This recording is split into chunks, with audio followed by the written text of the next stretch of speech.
occasionally think how quickly our differences worldwide would vanish if we were facing an alien threat from outside this world. And yet, I ask you, is not an alien force already among us? Looks like you got an object right in front of you, Mark. Can you look out there?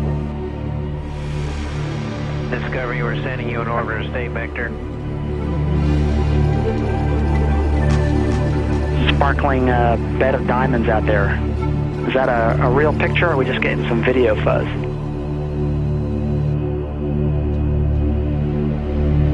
I don't know what it is. That one was really impressive. There are, on the other side of the coin, at least 5 proofs that the objects were not ice particles, therefore spacecraft, and they were either extraterrestrial or terrestrial, obviously.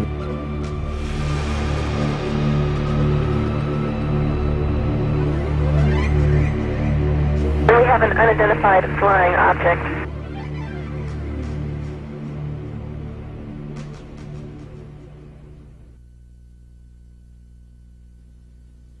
For over 2,000 years, humankind has speculated that it is not alone in the universe.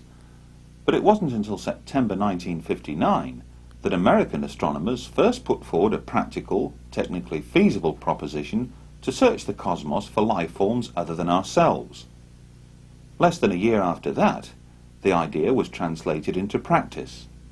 Since then, SETI, the search for extraterrestrial intelligence, has fired the imagination of millions around the world. However, the practicalities of SETI make the proverbial search for the needle in the haystack pale into insignificance. In fact, it's been calculated the quest is more akin to delving for a 2-inch bodkin in a haystack 35 times the size of Earth. All sky surveys up to a distance of 70 million light-years made at Harvard, Buenos Aires and Ohio since the 1970s have failed to detect any evidence of omnidirectional transmissions. After years of analysing hundreds of billions of signals, fewer than 100 have given the appearance of artificiality, and none of these could be relocated in repeated surveys. The world of astronomy then remains divided between the true believers, who think they will find evidence of extraterrestrial life in our or other galaxies, and skeptics who regard that, and the work of SETI in particular, as either a diversion from more important things or a gigantic waste of time, resources and money. It's a curious fact, but NASA is forbidden by Congress to seek communications or signals from the very intelligent life-harbouring planet SETI hopes to find. NASA is forbidden, therefore, to spend its time, resources and money on seeking out contact with extraterrestrial intelligence. But what if that extraterrestrial intelligence were to establish contact with NASA, directly or indirectly? What then? And where does NASA and its US Congress stand when it comes to UFOs?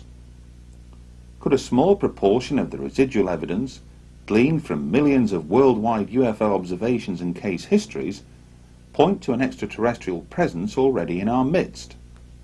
Should claims and statements made by credible professionals and observers be ignored? Should intensive and documented interest shown in the UFO phenomena by every strand of the military and intelligence community be simply tossed aside? Should countless photographs and film footage taken of the phenomenon over the years be looked upon as worthless? Should radar tapes, which have recorded the phenomenon on 400 occasions, be deemed as flawed? Should Congress then pay lip service to NASA, the scientific community at large, and its military and intelligence chiefs, or is it time that politicians began to address the most important issue of our time? Is man, as some would have us believe, a unique species to this universe?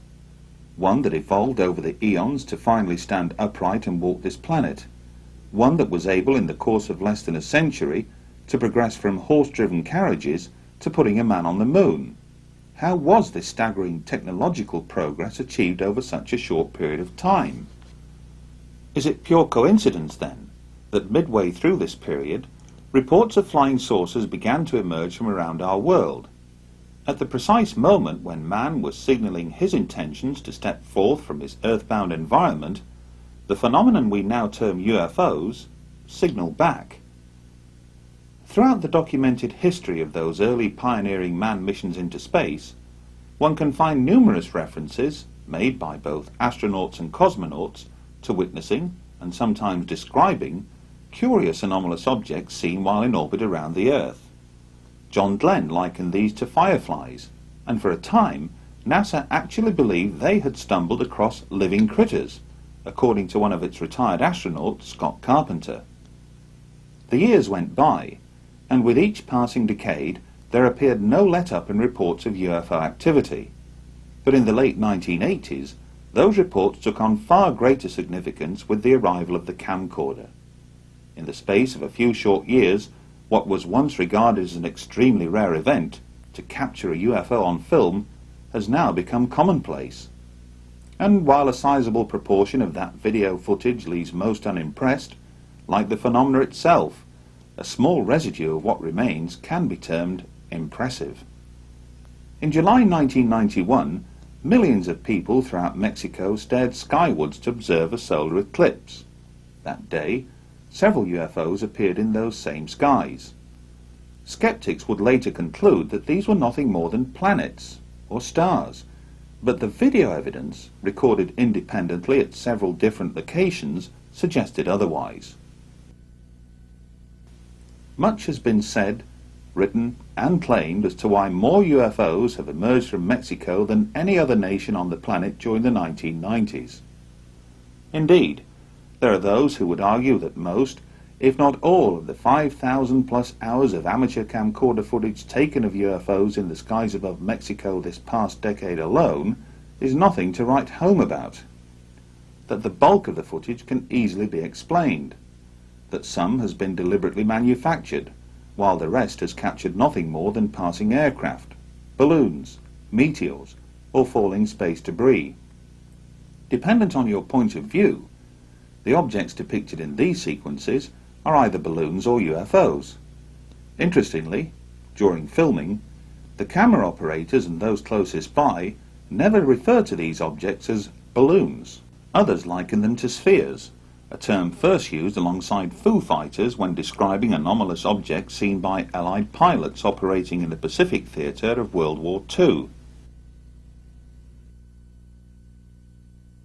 Outside of Mexico, there have been other recorded instances where spheres have been seen and captured on film. Here are two recent examples. These spheres appeared over Stirling, Scotland during the summer of 1998. Local resident Brian McPhee borrowed a camcorder from his cousin after being puzzled by the repeated appearances of these objects high overhead. Some were seen to hover close to and then descend into or through the clouds. Elsewhere, some were seen to emerge from the clouds before darting away at incredible speeds. And take this as another example. Filmed in broad daylight over central London in July 1999, Christopher Martin was on hand to record the moment when this sphere appeared amidst one of the world's busiest air corridors. Was this a balloon? Or something else? But the term sphere is not just used to describe anomalous objects seen from the ground. Curiously enough, just 2 months after the Mexico eclipse, similar sphere-like objects were recorded by the crew of the Discovery Space Shuttle. Anomalous objects seen on the STS-48 mission footage, taken on the 15th of September 1991, have been explained away by NASA as nothing more than ice crystals, whose sudden movement was caused by the release of directional jet nozzles from the shuttle itself. What though the mysterious meteor-like streaks seen in the same sequence? And what of this counter-explanation to NASA's ice crystal theory by Dr. Jack Kasher of Nebraska State University? At least 5 proofs that the objects were not ice particles, therefore spacecraft, and they were either extraterrestrial or terrestrial. Obviously, that's the dichotomy that While many still remain unconvinced that the STS-48 footage captured intelligently controlled spacecraft in mid-flight, it was the catalyst that would persuade both UFO researchers and amateur astronomers alike to pay much closer attention to space shuttle missions in the future. And, as you will learn later, what showed up on the STS-48 footage would prove to have a profound effect on this individual. one that would eventually lead him to an extraordinary discovery. During 1996, there were two notable events. In August of that year, NASA announced that it had unearthed fossilized evidence contained in a Martian meteorite and discovered 12 years earlier in the frozen wastes of Antarctica, which would appear to suggest that life, albeit billions of years old, once existed on the red planet. The declaration, which is yet to be embraced by the scientific community at large, created headlines around the world, and more or less ensured that NASA would have no difficulty in raising the necessary funds to embark on an ambitious, unmanned series of mission probes to Mars in the future. 3 months later, on the 1st of December 1996, Space Shuttle astronauts on board STS-80 filmed something remarkable. Scores of anomalous objects could be seen skirting Earth's upper atmosphere below, but then, from beneath a high bank of cloud, emerged a large sphere, almost plasma-like in appearance. And as the sequence rolls, note how the camera on board the Space Shuttle zooms in on a cluster of anomalous objects which appear to congregate on the Earth's horizon. Interestingly, during that same mission, astronauts would point their cameras towards Brazil, more specifically Sao Paulo. Were they expecting something? Whatever suddenly streaked into view would appear to suggest they were. But what was it? A short time would pass before anomalous activity was filmed again, only this time in close proximity to the Mir space station. The STS-84 docking and undocking mission with Mir provided breathtaking images. It also provided further puzzles. Thanks to an amateur astronomer known as Willie, some of the footage transmitted by STS-84 was disseminated around the world. Hardly surprising, since it contains several remarkable scenes. Determining which one has most appeal, or greater mystery, is debatable. But why does this particular sphere suddenly come to a direct stop, hover momentarily, then move up and behind the Mir space station to emerge on the other side? And was this appearance of dozens of anomalous objects caused by the flushing of a toilet on board the Space Shuttle, or something else? Assuming then that this is mere space debris, would it not be considered dangerous to those on board both the Space Shuttle and Mir space station? To answer that question would require detailed analysis of pristine STS-84 footage, but NASA refuses to release any of it, and the question is surely, why? Signals from space can and do take on many forms, and while some dishes scattered around the world listen for faint traces of extraterrestrial intelligence from afar, others are designed to receive signals transmitted from much closer to home. During the 1990s, millions of miniature-sized dishes sprang up across Britain as satellite technology came of age. Both here and in countries abroad, many individuals chose to erect more powerful dishes to locate and access a wide variety of transmissions being back to Earth from scores of overhead satellites. In theory, the more powerful the receiver, the more choice it would offer. And, as we've already seen, some of those individuals chose to utilize their satellite dishes to monitor and record transmissions being down to Earth from the Space Shuttle. But what if one of those individuals had the means to utilize an even greater array of satellite receiving dishes, to record and subsequently log every second of NASA transmissions, from not one solitary Space Shuttle mission, but from several, covering a period of almost 5 years? What then? That incredible scenario first came to light late one evening in the summer of 1999, when Graham Birdsall, editor of UFO magazine in Britain, took a call on his mobile phone. The caller was Martin Stubbs, a cable TV station manager from Vancouver in Canada. For the next 45 minutes, Graham listened intently as Martin proceeded to recount an extraordinary story in which he claimed to have accessed NASA's downlink transmissions originating from numerous Space Shuttle missions that stretched back over a period of several years. And, amidst all of this carefully logged footage that amounted to over 2,500 hours, Martin further claimed to have stumbled across something equally extraordinary, palpable evidence for the reality of not one, but 2 extraterrestrial life forms. In order to fully verify these and other equally amazing claims, Russell Callahan was dispatched to Vancouver last August to meet up with Martin in person. Joining him would be Brian Borshoff, project director of the Phenomena exhibition, who flew in especially from Australia.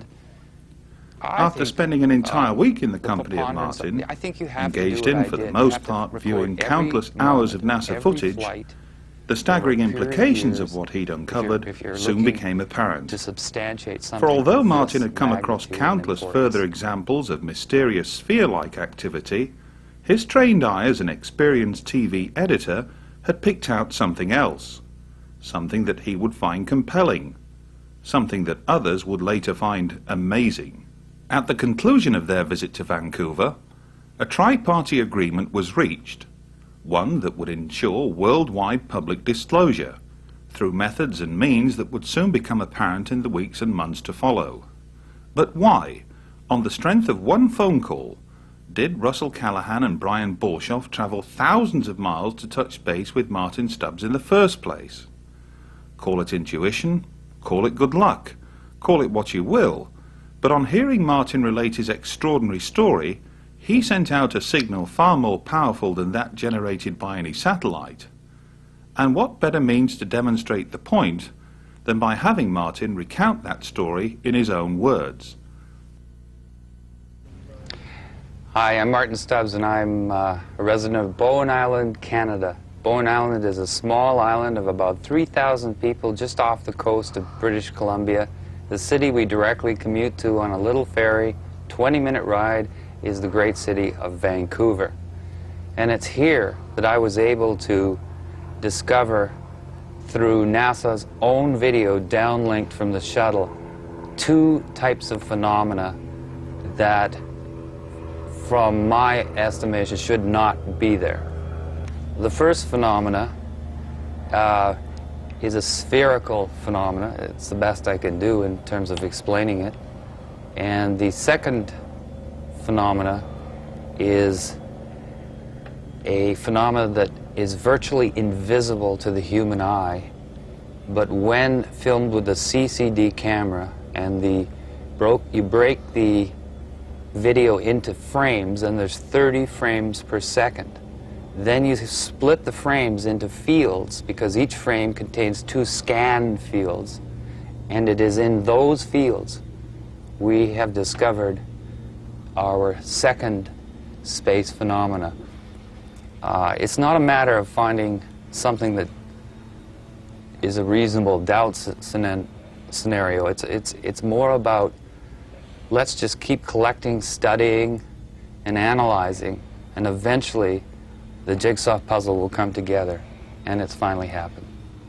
I held a very privileged position in the city of Vancouver. I was in charge of, for the past 20 years actually, community access cable stations. And those are public stations that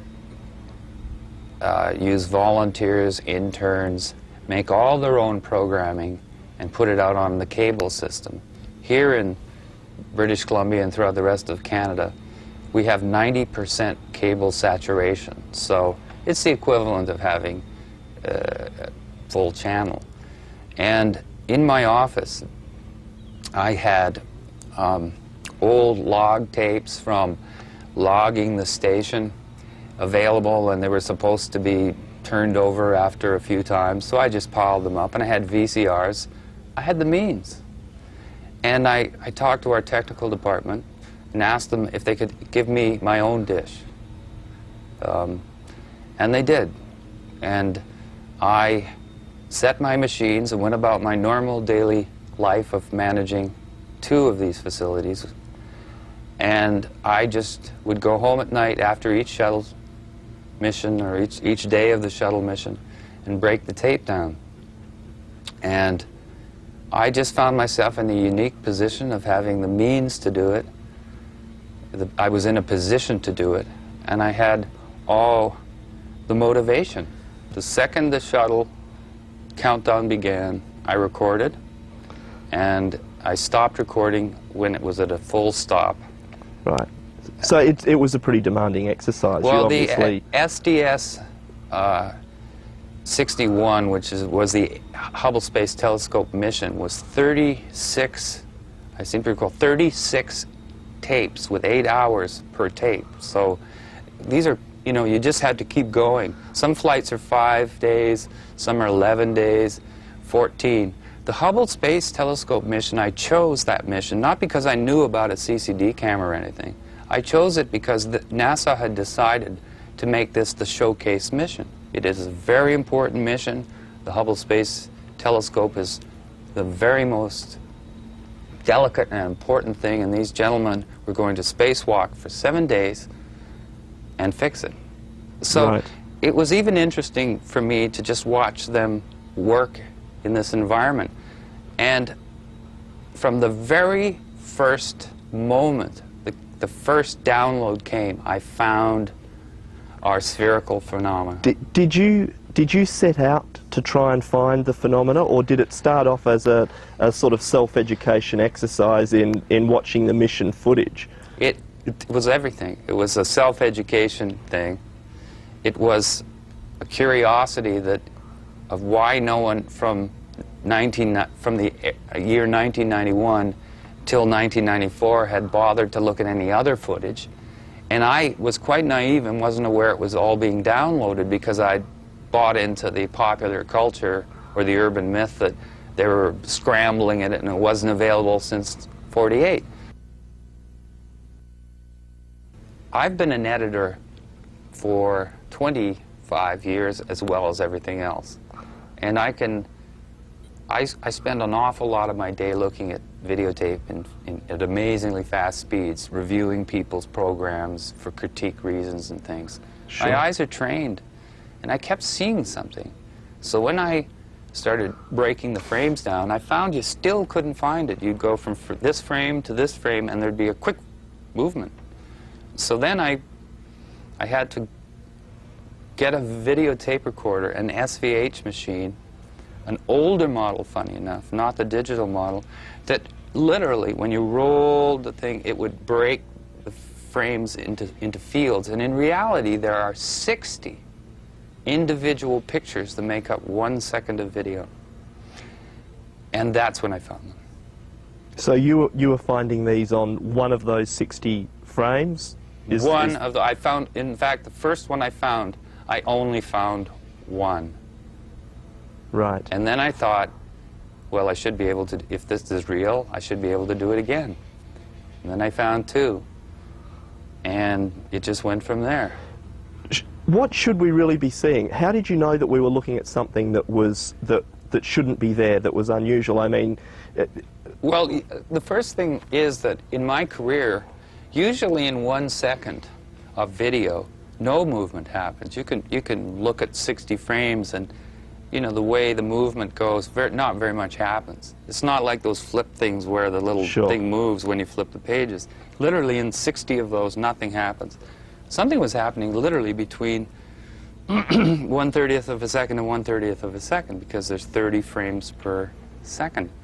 So it was just sort of a, let's look at this. And when I found it was in a scan field, and then the way it works is it scans and scans very fast. But the phenomena seemed to have disappeared by the second scan. So it was moving very fast? Very fast. So being a manager and being in charge of a television station, part of my staff is a technical staff. So I started consulting our technicians on to destroy my discovery. I wanted them to tell me that they could You wanted be to hoaxed. critique it as heavily as you could. I wanted them to tell me this somebody could fake this. You can't. Then I took the sample, to make a long story short, I eventually made it up to the scientific community and to a think tank and a behavioral lab and physicists and astrophysicists. And they kind of, they just humored me at the start. By the end of our meetings, they had their hands on the control. They were running up to the screen, and they were holding meetings. They broke the entire pixelization process down and found it was still there. So they really didn't expect to see anything in the no. beginning, but by the time you No. finished, they were excited. I think they expected probably that we'd have more of a real-time phenomena, which is still spectacular. And probably, I guess, that they felt Yeah. they might be able to explain to you as something Yes. perfectly legitimate or normal Yes. for... Well, you never know who's in the Skeptic Society of British Columbia. For instance, the X-Files actor William Davis, who is the cigarette-smoking man in the X-Files, is a member of the Skeptic Society. So I never knew with these scientists what they were trying to do to me. Sure. But the amazing thing about this other phenomena, the one that's virtually, I would say it's invisible, although it isn't once you see it. You begin to see it all the time, is it blew their minds. It blew their minds. Did they offer any explanation for what they thought it might be? Or are they as baffled? There's a professor at Simon Fraser, Professor Weinberg, who literally said it had to be it had to be actually there, doing exactly what it was, but he could not. He said we would have to go right to NASA, and eventually we had a lecture at the planetarium here in Vancouver by one of the Hubble poobahs, the chief Hubble designers, engineers. That must have been a great opportunity. It was a great opportunity, and what was interesting is when we showed him the spherical shapes on video clips, on video stills, he was comfortable, which meant, he could throw the ice crystal theory, because it was a very small sample at that point. It was only the first time I'd ever done it. At that point, he confirmed that what you were showing him were ice crystals, or...? No, he just thought that was basically... He accepted that it was a phenomena of some sort. He just... Well, they're comfortable at NASA because James Oberg, who's the NASA debunker, in my estimation, had basically briefed them all that, don't worry about all this stuff you see, because that's just all kinds of stuff you don't understand about ice crystals. So he didn't have any, it was the Hubble fellow at the planetarium after the lecture with the head of the planetarium. He sat there comfortable, but when the still frames of this second phenomena were shown to him, he stormed out of the room. Did he say anything? Did he give any reason? He'd made some huffs and puffs and stormed out of the room. Now, we found, that's very unusual kind of reversal. And we obtained, meaning an artist friend and I, who's got more guts than me, I guess, in terms of walking through front doors, which you're not supposed to. He picked up the phone after he got the number and phoned this fellow. And he got hello, and the second he said who he was, there was back talk, things like, it's that guy, blah, blah, blah, and the phone went down. In other words, communication was cut off. Not a very good public relations exercise for the... No, but we found it odd that, these are okay and these aren't. So anyway, that's how it started. So Professor Weinberg, who's a wonderful man, said to me something he'd never said to anybody before. He actually sat down, sort of rolled his hands through his head and whatever hair he had, and said, I believe there are things out there, and it's just a matter of an et cetera, et cetera. Well, my friend, my partner, could not believe. He knows this gentleman, has worked through the Canadian Space Agency with him. This Professor Weinberg studies the effects of space travel on the brain. Right. And shapes, and whether they, why they come home depressed. Elizabeth Bondar, our famous first woman in space, it isn't generally known in Canada, but she was depressed, massive depression for the first 2 weeks after she landed, and so they really had to study what's going on, and they found that they were missing, that there was the familiar shapes that we see every day not in the space program. And that's what these people were doing. working with the Canadian Space Agency to suggest putting shapes in parts of the shuttle or redesigning things to familiarity for your subconscious. Right. It says they talk to orca whales up there, and they photograph the brain and put pictures in front of you, and then colors flash, and they photograph it. It's the only place at the university you can get a parking spot because no one knows it's there. I didn't know, and I went there.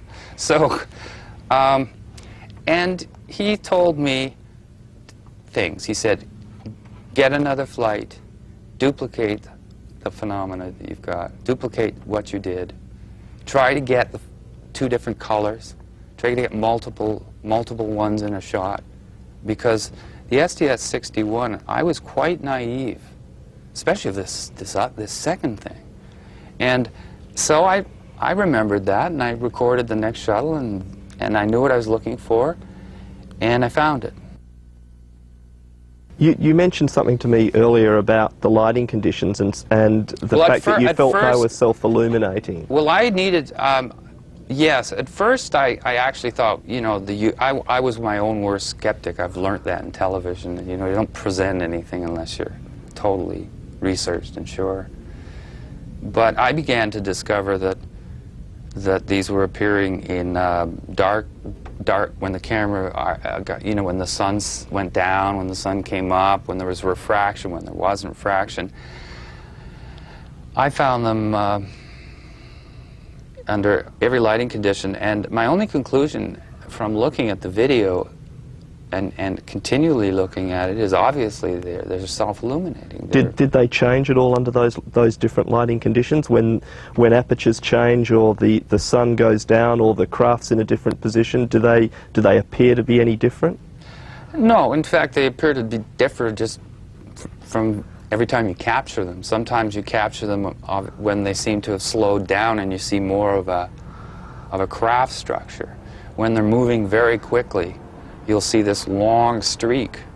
Right. But the interesting thing is, after after 1,000 of them, and I still photographed them, you lay them side by side and you start to see common things.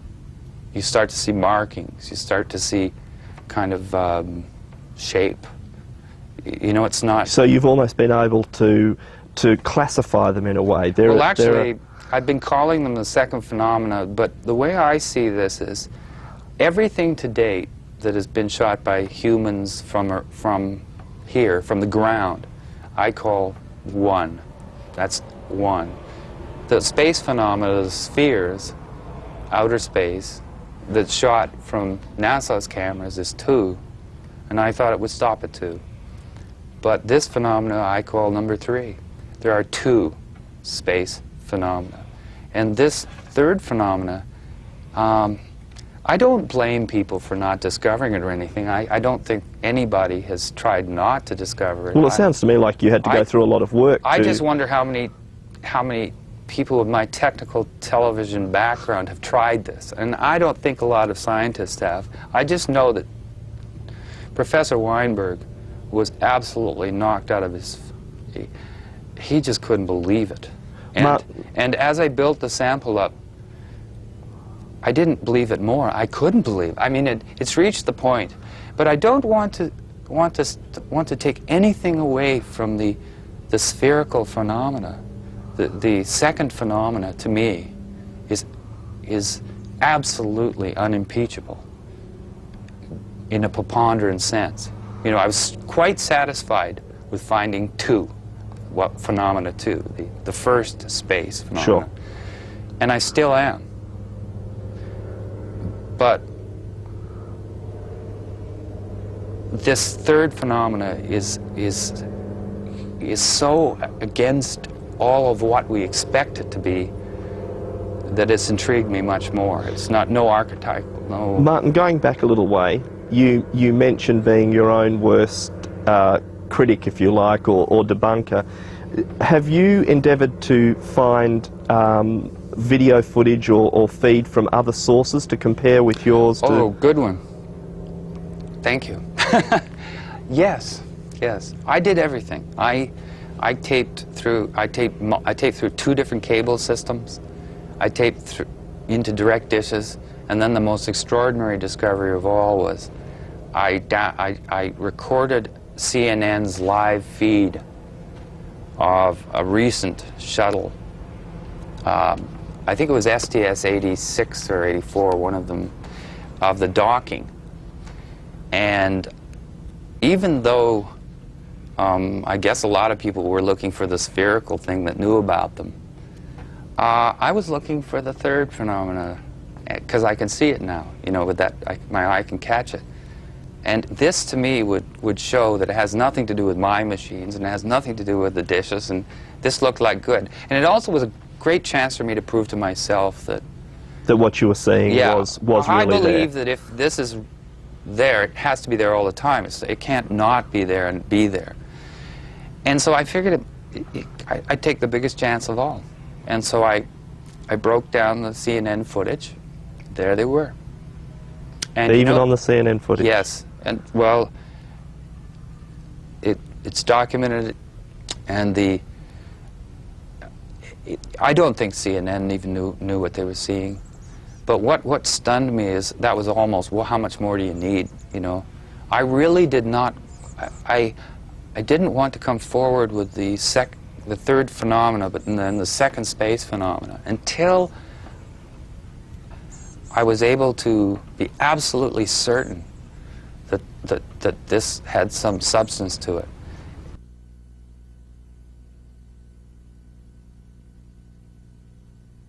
I didn't want to lose the second phenomena. I didn't want someone to get diverted on this, shoot it down, and then say, well, that means that incredible spherical phenomena that is I also documented in great abundance.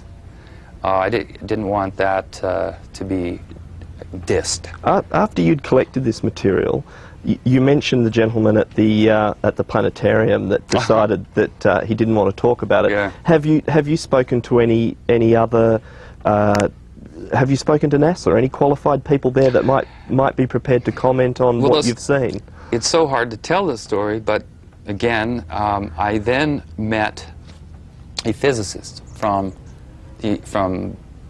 California, actually from Topeka Canyon, who used to be a part of a think tank there, red, blue, or blue-green, or something like that. Sure. Who cares what it's called? But the fact is, he was very, very interested in the scientific end as well. We stayed away from anyone that was going to have gray aliens and things in it. You know, we were really looking to substantiate it as just there. And he started corresponding with the astrochemistry department at the Jet Propulsion Laboratory. And the extraordinary thing about that is that he didn't communicate on my behalf with just that department. He communicated with the head of the astrochemistry department. And I've turned over the documentation which outlines the whole set of email conversations in which at no time does he say that the spherical phenomena is not on the tape. What he does is basically comment accepting the premise. Do the emails discuss both phenomena or just the spheres? No, that's the interesting thing. We decided that, you know, that it would be better to continue our work, which is massive. I have massive amounts from every flight of these spherical phenomena. I have examples of these things 300 miles away, close to the ship. So I feel there's enough there to I didn't want to freak out the you felt that there might have been a bit much. Well, I'd already seen Professor Weinberg's reaction, and you really have to be right with them to hold their hand. And I just felt that he might stop the emails. We were absolutely knocked out that this man started talking to us. It was the first time that I've ever heard of a senior Major League JPL NASA player literally discussing what is on the tapes. There's an example of the tether, which is a 12-mile long electrical, $100 million satellite controlling electrical... An electrical experiment. Yes, I'm not a scientist, I apologize for that, but you know, I'll get you these details. But they, and this tether, they are busy showing us from the moment it broke to the moment it's 300 miles away. And at every point... It broke? Yes, mysteriously it broke just in the right place. If it broke a little bit too close to the shuttle, it would have taken the shuttle out. If it had broken a little further on, it would have maybe destroyed the wing or something, you know? Because you hear the astronauts say, well, it couldn't have happened in a better place, you know? And then, just to continue on the distance, as these things started swarming it, and as this thing drifted away, they're continually showing us, or NASA, I guess, you know, through the downlink, this $100 million satellite. And the phenomena followed the satellite. This is the second, the spherical phenomena. The spherical phenomena. And are NASA commenting on these things as no, this is happening? Oh, at one point they asked, and the astronaut says, well, it's a little bit of debris or something, like you'd think he'd know, that follows us around, sort of. That's, you know, it wasn't like, oh, this is this. And then they dropped it. There's a few of these things in the footage, or are there a lot of them? There's more than a lot. If you've ever seen a hornet's nest after you've thrown a rock at it, you know, that's what it's like. And how do you count the hornets? So they're all going in different directions. And I use tricks like fast forward, because when you go in fast forward, if they're all stars, they all go in the same direction. You know, these things are all moving. But what was very interesting is they're saying, how far is the tether? Well, the tether is now 100 miles. And they zoom with their incredible zoom in on it, and you see some of these spheres in front of the tether, and some of absolutely clearly, no problem at all, they're behind the tether. And if the tether's 12 miles, and these are half the size of the tether going behind it at 100 miles away, they're not specks of ice. Well, even for me, I find it hard to believe that they could be crystals then if but again, I'm merely saying that, you know, I'd like that I'm just saying what they can't be. And I've never heard of a 6-mile ice crystal that's spotted crystal clear 100 miles away, you know, etc.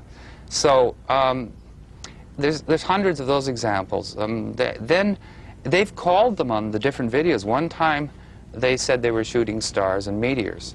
Then the same phenomenon appears on the next flight, and it's ice crystals. And then the next phenomenon appears on the next flight, and it's debris. You see what I mean? They've already established it on STS-70-something that it's... I seem to remember something about fireflies at one stage from a long time ago. I believe this spherical phenomena first appeared to John Glenn as early as 1962, and he did, and it continued. We have documentation from various publications that shows that they know clearly. They didn't have an answer for 3 to 4 space flights. They had an answer to what, you know, the blue haze around the Earth is. You know, it's they had an answer to just about everything else. But there's this very interesting thing about 3 or 4 flights in, where it says John Glenn's fireflies spotted over Perth. They're still calling them John Glenn's fireflies. And we have an astronaut making the comment on the 25th anniversary of the moon flight. He says, it's hard to believe, but he says it's a fact that we thought that John's fireflies, again, Glenn's fireflies, were living critters. Now, at no time have I've read everything, and at no time have I ever heard that before, that NASA concluded originally that the fireflies were alive. So they were still calling them John Glenn's fireflies 4 flights in.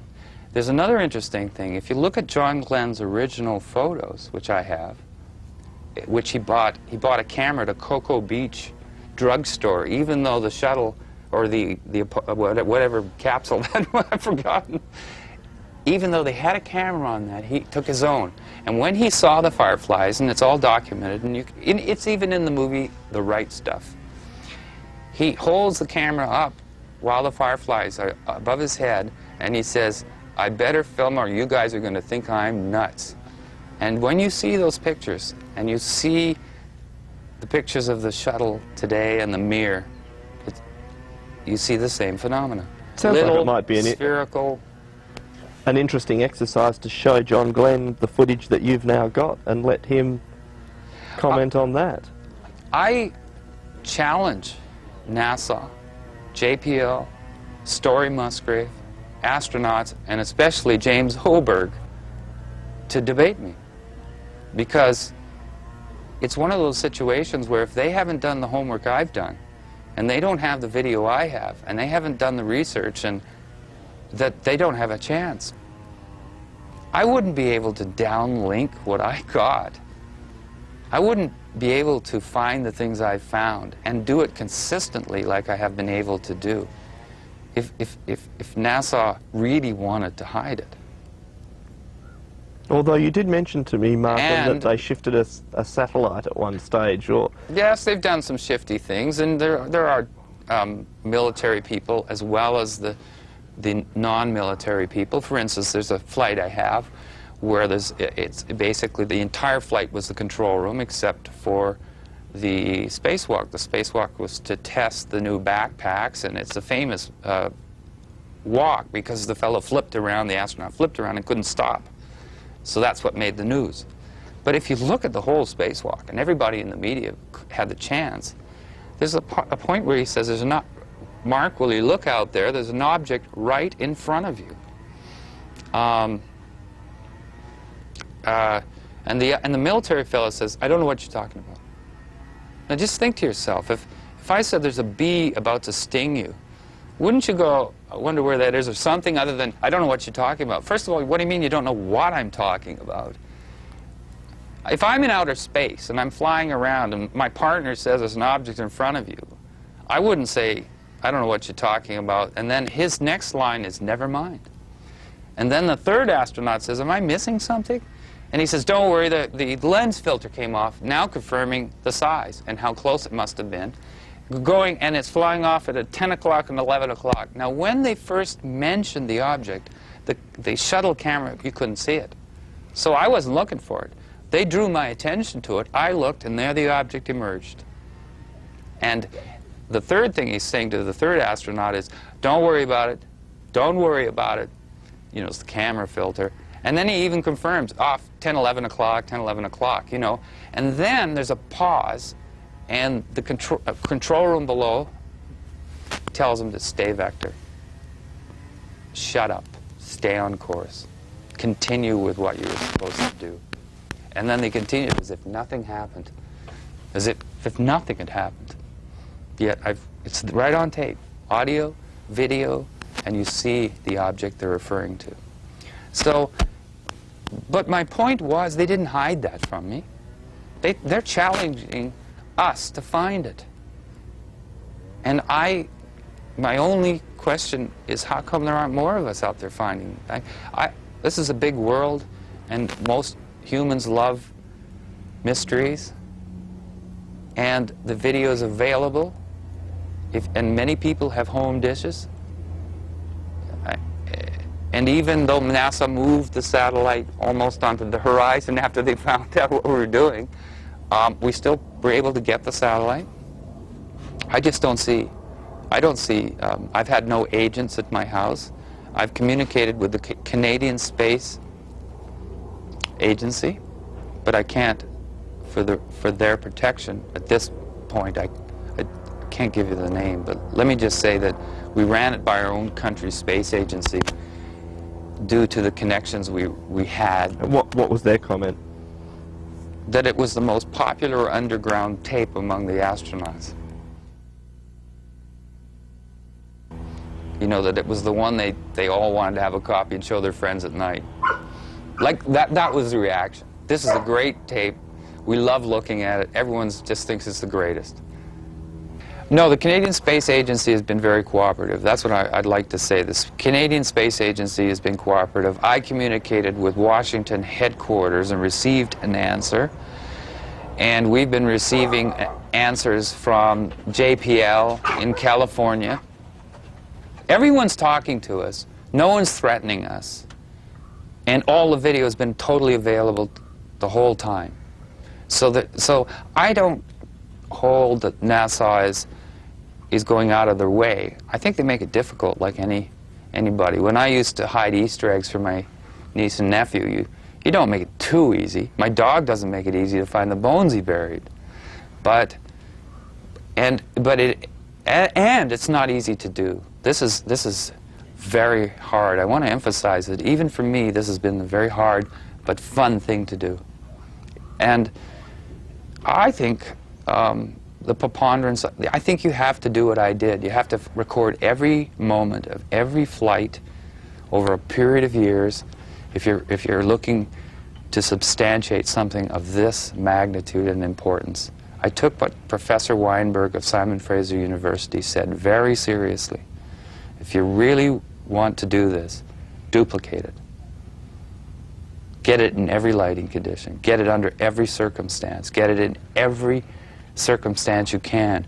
And the one that made me happiest, funny enough, was almost the last flights I recorded, because I got it in black and white. There was a CCD camera put on one of the flights, and I thought that's the charge coupling device, which is an electronic way, rather than the old tubes, these big tubes that are slower on their scans.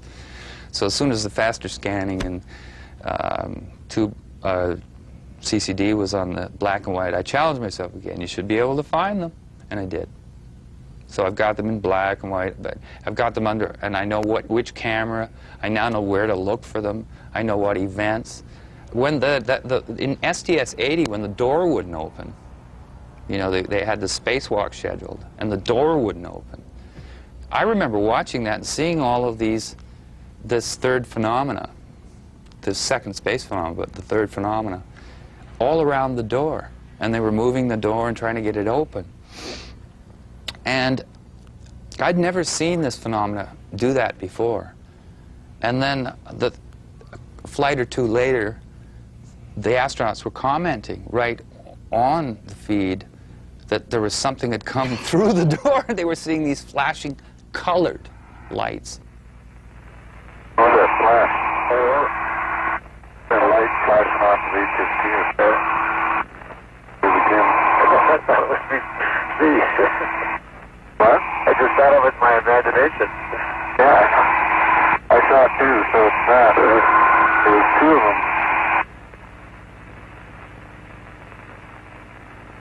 There's another one. What are they? What are sort of lights flickering in here? Maybe they're taking pictures. What is this?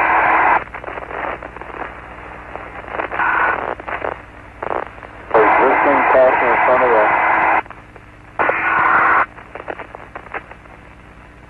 What are the lights? Which one? I was close to that one for a second, but I had that one the whole time. Yeah, I was looking at that one too. The spherical phenomena we've documented and is very solid. Isn't the type that would go in there, float around, and them say it's going really fast, we can't see it, and it's all these popping colored lights. That was the first time I got some kind of a feel that the astronauts have seen from Phenomena 3, the second space phenomena. It's something that should be this challenging. I don't know why most people think something this different is just going to be nuts and bolts, 30 feet across, nice big friendly gray aliens come out, recognize themselves in all the ads that have been appearing in car companies, turn on the TV and watch the new Roswell series, visit the X-Files. You know what I'm saying is that this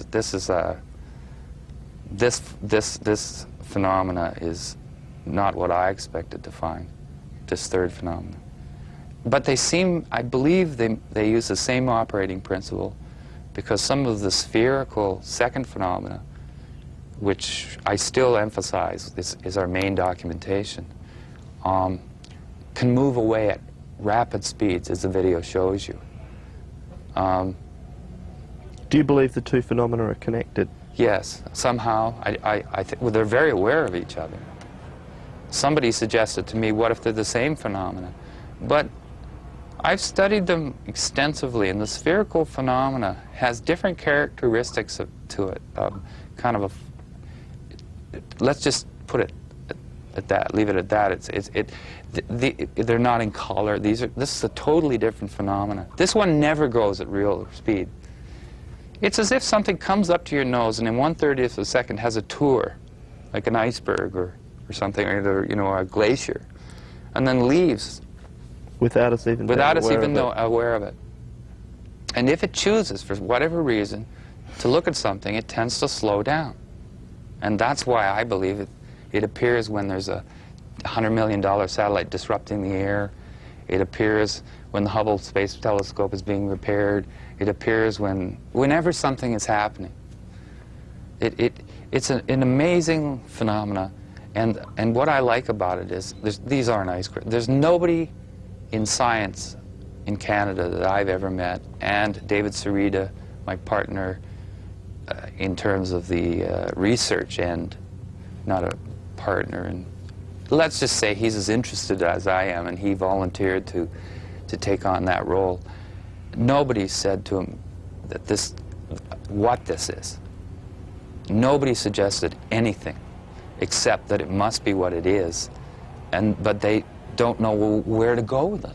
They don't know what to do with it. They don't know how to react. It's easier if you can sort of argue that may or may not be something. But once you just look at it, it stuns you.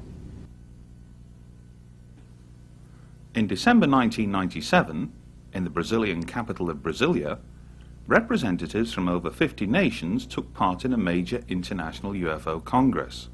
Among them was Alexander Balandine, a former Soviet cosmonaut who spent 6 months aboard the Mir space station.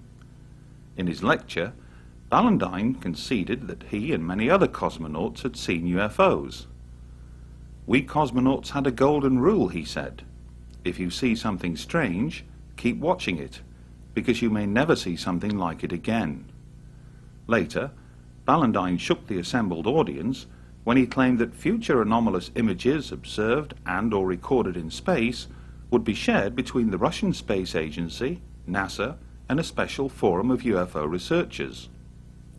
This was an unprecedented announcement, delivered from prepared notes that would have to have been sanctioned by the Russian government, not least because Balandine was driven to and from the Russian embassy in Brasilia each day in a diplomatic limousine. Over breakfast, and with UFO researcher Boris Choronov acting as interpreter, Balandine assured Graham Birdsall that some UFOs reportedly seen by both American astronauts and Russian cosmonauts were very real. But when Birdsall ventured to suggest that some anomalous things seen in space might be secret Star Wars devices, Balandine said, "Of course, we accept this, but some of the things seen have nothing to do with these." Since that announcement, other former Mir cosmonauts have come forward to speak about their UFO encounters. There was a huge sphere. I think it appeared when we were over Newfoundland. The sea was in the background. It was shining, sparkling, of absolutely even shape. It shone like the balls that hang on trees at Christmas, greenish in color and all shimmering. It was impossible to take your eyes off it. And if further proof were ever needed that the Russian Space Agency meant what it said, then this sequence, captured by Russian state television from within Mir mission control, can only be described as proof positive. Note how the camera pans around the control room before settling on the main viewing screen. Was the subject of their attention these anomalous objects, seen in close proximity to the Mir space station?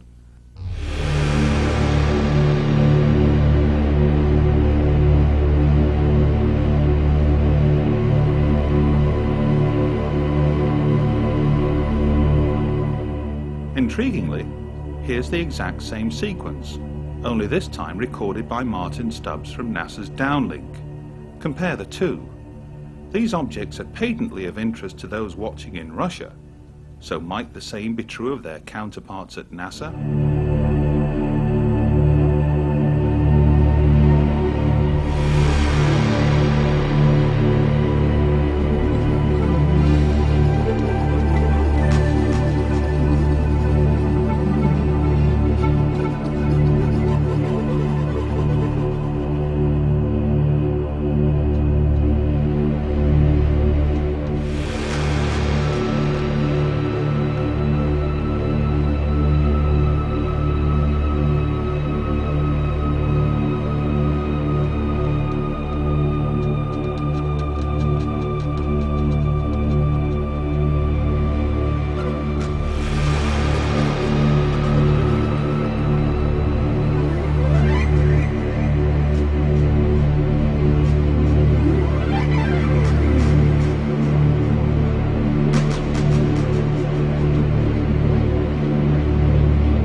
Columbia, Houston, we're looking at our payload bay camera, and it looks like a lot of moonlight glinting off the ocean, a whole sparkling bed of diamonds out there.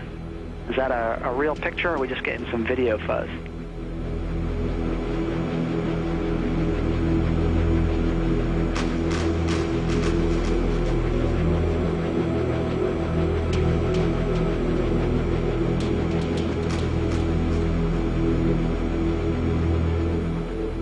Houston, we're recording that.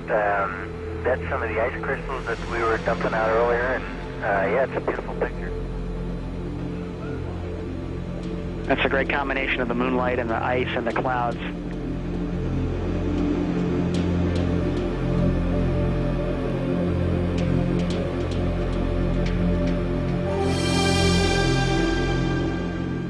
And it's a combination of moonlight making those ice crystals sparkle, and maybe as well as some of the sun starting to come up on the horizon. Well, thanks for the picture.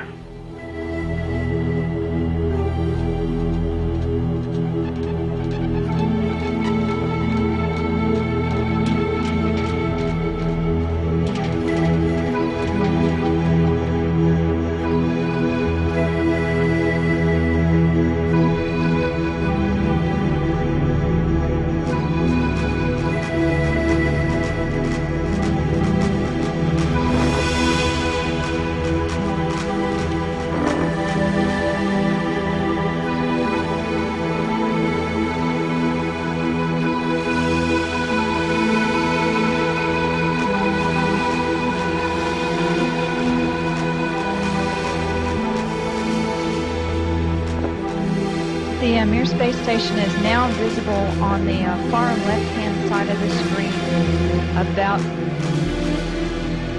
an inch from the bottom of this particular picture.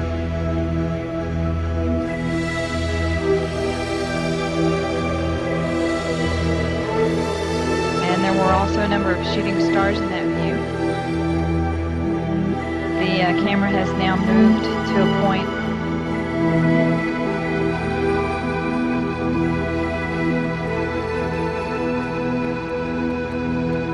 Okay, the Mir space station is the small flashing light in the center, about an inch from the left-hand side of the screen. It's slowly...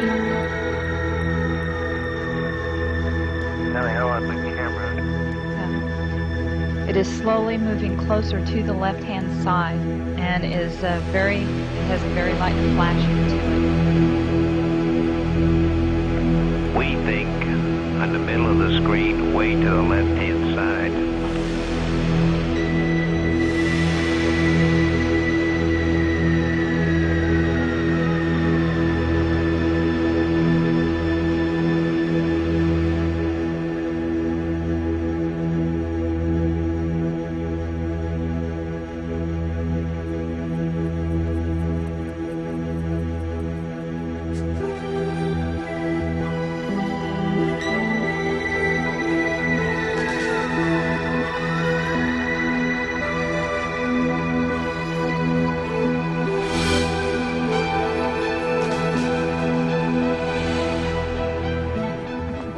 got an observation mark. Can you look out there?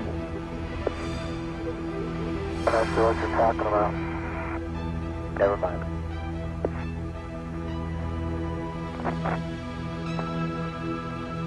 Are we missing something? I don't see anything. Yeah, we think the camera filter came off, Mark. It's about your 10 o'clock, 11 o'clock going away. Don't worry about it.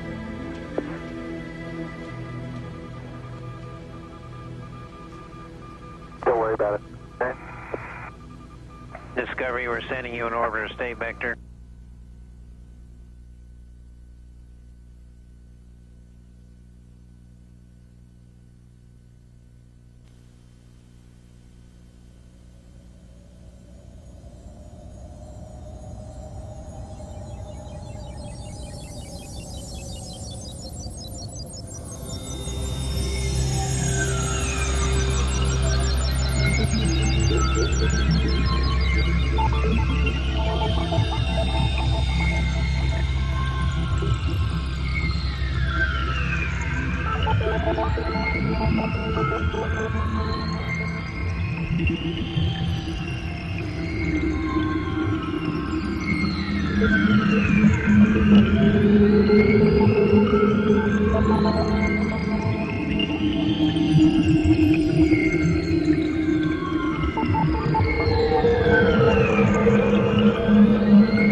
We see the satellite now. It's like a bright spot at the end of the tether, and on the other end, the low end, there's also a relatively bright spot, which is maybe an accumulation of the tether.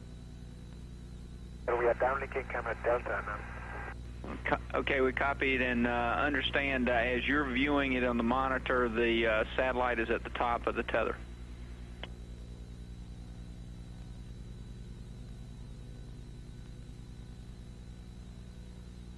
That's correct.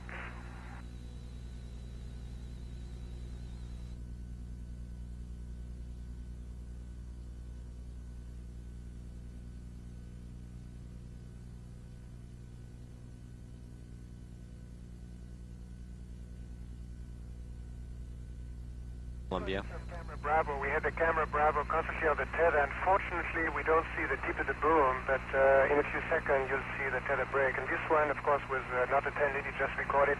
It could not be bumped either, so it will record steadily the whole break and coil back to the tether. Copy, Claude.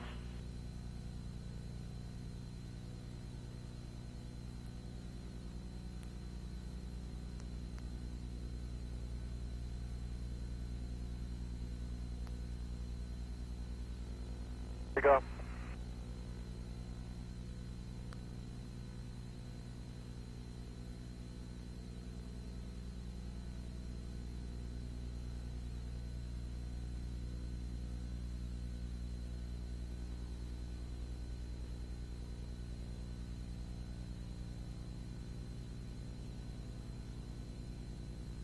Again, this is a view of the satellite. Well, if it had to break, it did it in the right place.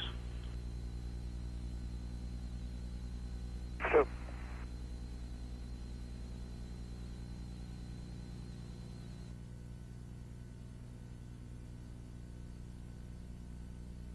The left-hand corner there, straight as an arrow. So it seems from here. Yes, sir, we have it. Great picture.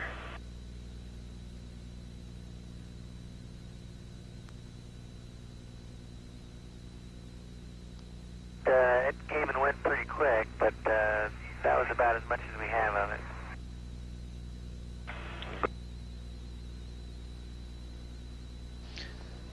Columbia and the satellite now 77 nautical miles apart. Again, that call reporting that the crew can see the tether and see the satellite, that it's beautiful.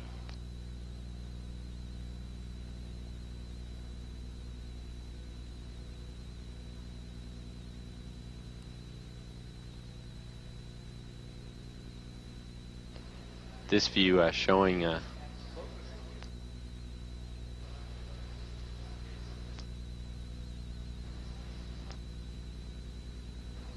satellite. Again, just moving into sunrise. 81 nautical miles now from Columbia.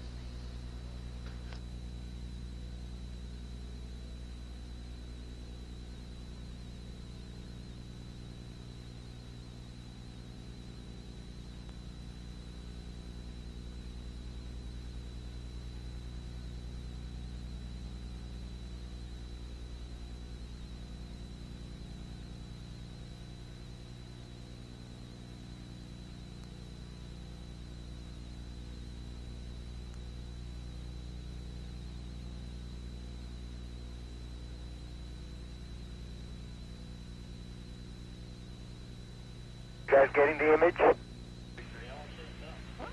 Franklin, we see a long line, a couple of star-like things, and a lot of things swimming in the foreground. Can you describe what you're seeing? Well, the long line is a tether, and there's a little bit of debris that kind of flies with us, and it's illuminated by the sun at such low angles. So there's a lot of stray light, and it's getting washed out quickly, but Claude is trying to do a quick, good job here adjusting the cameras. Copy that. Again, that description by the crew, this is the tether in the satellite with approximately 12 miles of tether still attached to it. Columbia and the satellite are now just passing over the west coast of northern Africa. The two spacecraft now 90 nautical miles apart.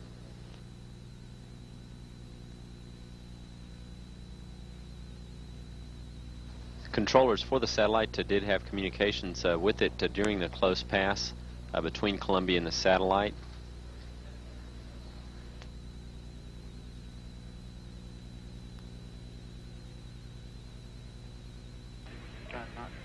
Columbia, Houston, that's a much better view, a lot more contrast visible. And how wide does that tether appear to be? It seems to resemble a much wider strand than we'd expect. Can you describe which way the satellite is visible on that strand?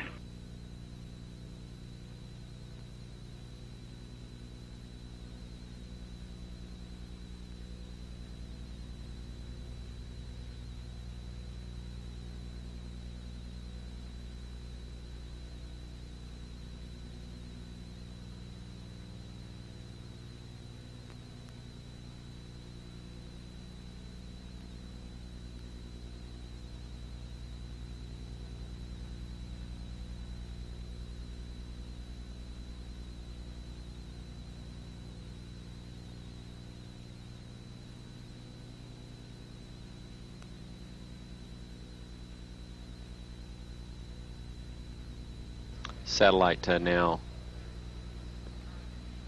100 nautical miles. Charlie, completely unzoomed, and you see the full extent of the tether. I tried to adjust the focus, but I can't get better than that. Okay, Claude. Thank you. I'm going to zoom in now.